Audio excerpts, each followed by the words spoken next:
過咗50嗰時候咧，好90%人都會有肩周炎嘅，99%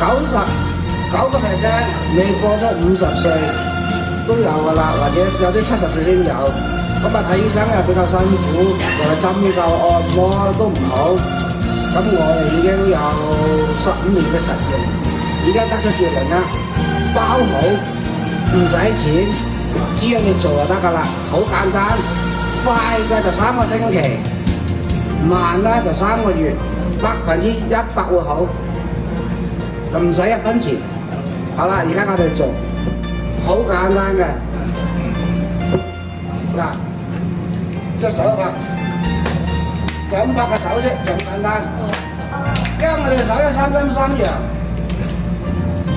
，12經絡，6條經絡就喺個手，佢咧。心臟病、高血壓、糖尿病，基本上咧有90%會好。肩周炎100%會好。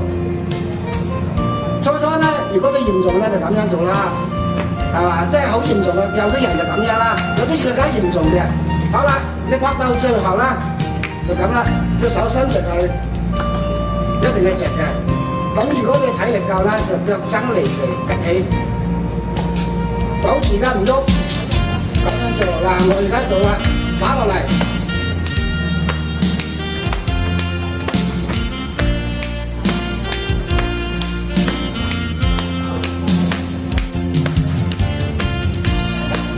好簡單，連大髀攤埋成個大髀發滾發熱嘅，隻手咧係喺度着火咁嘅，咁啊嗰時有效啦。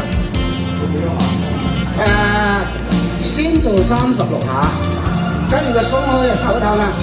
如果你覺得自己精神體力夠，你要再做36下。如果都仲好夠嘅話，再做36下，嗱夠啦，唔好超過106下。因為有人做超過106下，一次過咧係傷咗過度。因為飯咧一日食1碗咧，可能一餐食1碗咧冇事，一餐食10碗可能就胃病啦，係嘛？就咁簡單嘅啫，好簡單。記得嗰隻腳一朝離地。下邊要打落嚟，打到隻腳大髀興晒，好似着火咁，我就有效啦。咁啊，大家記得練咯喎，唔好做多喎。36下記得要停一停喎。